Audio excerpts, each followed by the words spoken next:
ঈদের দিন ওয়াসলিল গান বাজনা থেকে বেঁচে থাকতে হবে।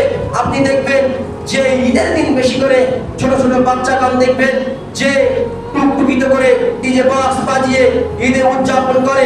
আরে ওটি তো মুসলমানের সন্তান, কিন্তু ওটা তো কোনো কাফের, কোনো বেধর্মীর সন্তান নয়। ওটি আপনার মতো দাড়িওয়ালা টুপিধারী নামধারী মুসলমানের সন্তান। তারাই টুকটুকিত করে ডিজে বক্স বাজিয়ে উদযাপন করছে।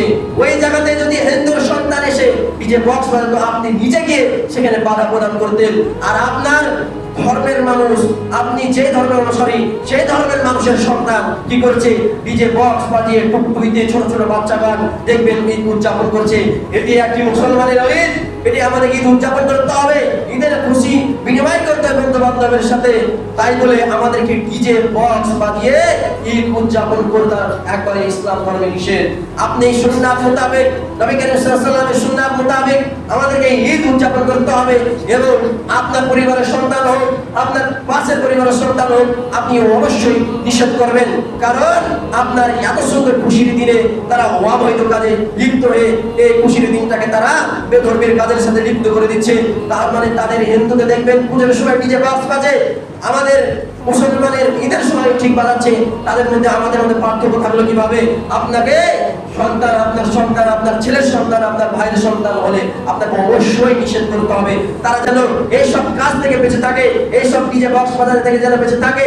তারপরে দেখবেন ঈদের দিন এমন ভাবে মাদক বা মদ খেয়ে, এমন ভাবে বিড়ি সিগারেট খেয়ে আসক্ত হয়ে গাড়ি চালায়। দেখবেন বুড়ো মানুষ যদি রাস্তা পথে যায় ভয়ে তারা রাস্তায় চলতে পারে না। আপনার রাস্তার আলো রাখতে হবে, রাস্তার হক রয়েছে যে একটি মানুষকে যদি আপনি কষ্ট দেন, এটি আপনার নীতি নয়, এটি মুহাম্মদ সাল্লাল্লাহু আলাইহি ওয়াসাল্লামের নীতি নয় যে আপনি রাস্তায় মানুষকে কষ্ট দিবেন। আপনি ঈদের দিন দেখবেন রাস্তাঘাটে বেরোনো যায় না, এমন ভাবে বের হবেন যেন আপনার ভিতরে মনে হয় যে ইসলামী শিক্ষায় শিক্ষিত আছে, এরকম আপনাকে মনে হয়। আপনি ঈদের দিন দেখবেন অনেক মানুষ যারা মদ, ছোট ছোট বাচ্চাকে দেখবেন বিড়ি সিগারেট খেয়ে, তাদেরকে চিনাই মুশকিল হয়ে যায় যে এটি মুসলমানের সন্তান না হিন্দুর সন্তান। আপনারা এই সব কাজ থেকে আপনাদের সন্তানকে বিরত রাখবেন। তারপরে দেখবেন যে নারী পুরুষ অবৈধভাবে রাস্তাঘাটে চলাফেরা করে। আপনার বাড়ির মা, আপনার বাড়ির মেয়ে, আপনার বাড়ির বোন যেন ঈদের দিন একাকী যেন তারা বাড়ি থেকে যেন আপনি না বেরোতে দেন। কারণ সেই দিনকে টার্গেট করে অনেকেই দেখবেন সিনেমা দেখতে যায়, অনেকেই দেখবেন খারাপ কাজ, জেনা ব্যভিচার কাজে লিপ্ত হয়ে যায়।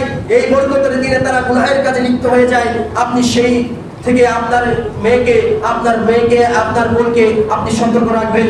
সেই দিনকে আপনার মেয়ে, আপনার ছেলেদেরকে সতর্ক রাখবেন, তারা যেন এইসব অবৈধ কাজে যেন লিপ্ত না হয়, তাদেরকে এই থেকে আপনাকে বাঁচাতে হবে। কারণ আপনি বাড়ির গার্জেন, আপনি একজন ইসলাম, আপনি অবলম্বনে মানুষ, আপনাকে দেখতে হবে যে ইসলামের ক্ষতি হচ্ছে এই কারণে। কিন্তু আপনার যদি মনে হয় আপনার মেয়েকে আপনি নিজে একটু গাড়িতে ঘুরিয়ে নিয়ে আসলেন, যেহেতু খুশির দিন, আপনি কিন্তু রাস্তাঘাটে ছেড়ে দিবেন না। দেখবেন আপনি যে কাবার করাতে দেখবেন এত মহিলা এবং পুরুষ রাস্তাঘাটে অবৈধভাবে চলাফেরা করে, এটি বোঝা যায় না যে এটি একটি মুসলমানের ঈদের উদযাপন হচ্ছে, মুসলমানের আনন্দ দিন হচ্ছে। মনে হয় এটি হিন্দু খ্রিস্টানদের মতো করে উদযাপন করছে। নারী পুরুষ একইভাবে অবৈধভাবে রাস্তাঘাটে চলাফেরা করে। এই দিক থেকে বেঁচে থাকতে হবে এবং যেন আমরা এই মদ থেকে এবং নেশা থেকে যেন ঈদের দিন আমরা বেঁচে থাকি। অনেক দেখবেন ছোট ছোট বাচ্চাদেরকে যে তারা এই সব কাজে লিপ্ত হয়ে থাকে। তারপরে ঈদের দিন বাজে পয়সা খরচ করা থেকে বেঁচে থাকতে হবে। দেখবেন ঈদের দিন বেশি করে তাস খেলা হয়, জায়গায় আড্ডা মেরে তারা দেখবেন তাসে আসক্ত হয়ে যায়। এই কাজ থেকে যেন আমরা বেঁচে থাকি, এই কাজ থেকে আমাদেরকে বেঁচে থাকতে হবে।